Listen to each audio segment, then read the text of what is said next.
దేశంలో ఎన్నో ఫ్రంటులొచ్చాయి. ఫ్రంటు రాజకీయాలు దేశంలో గత 4 దశాబ్దాలుగా సాగుతూ వస్తున్నాయి. ఇందులో కొన్ని సక్సెస్ అయ్యాయి, చాలా వరకు ఫెయిల్ అయ్యాయి. 1977లో జనతా పార్టీ తొలిసారి కాంగ్రెసేతర రాజకీయ వేదికగా నిలిచి విజయవంతమైంది. ఆ తర్వాత ఫ్రంట్ ఏర్పాటయ్యింది. అది కూడా సక్సెస్ అయ్యి అధికారం అందుకుంది. ఇక 1996 ప్రాంతంలో యునైటెడ్ ఫ్రంట్ ఏర్పాటై ఇద్దరూ విజయం సాధించింది.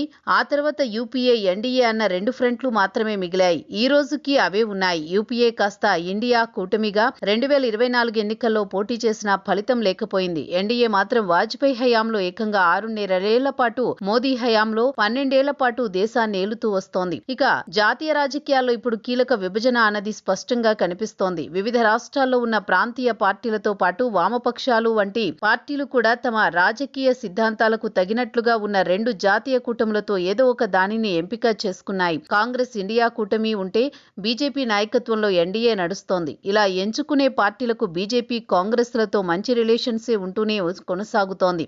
కానీ ఈ 2 జాతీయ పార్టీలను వ్యతిరేకిస్తూ పార్టీలు ఏ వైపు లేకుండా న్యూట్రల్ స్టాండ్ తీసుకుని ఉన్నాయి.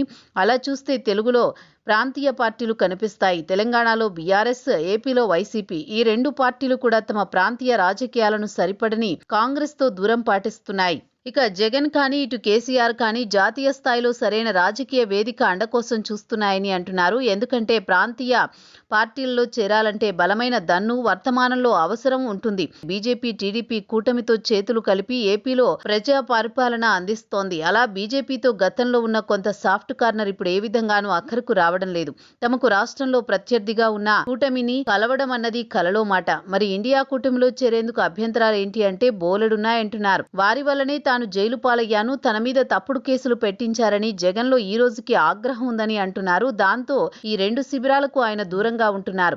ఇక యునైటెడ్ ఫ్రంట్ మాదిరిగా ప్రాంతీయ పార్టీలను ముందు పెట్టి కాంగ్రెస్ వెనుక ఉండి సారథ్యాన్ని వాటికి అప్పగించే విధానం కనుక ఇండియా కూటమి అనుసరిస్తే కేసీఆర్ కానీ, ఇటు జగన్ కానీ తమ ఆలోచన మార్చుకోవచ్చన్న చర్చ అయితే ఉంది. కానీ అది జరగాలి అంటే కాంగ్రెస్ ఇండియా కూటమి నాయకత్వ బాధ్యతల నుంచి పక్కకు తప్పుకోవాలి.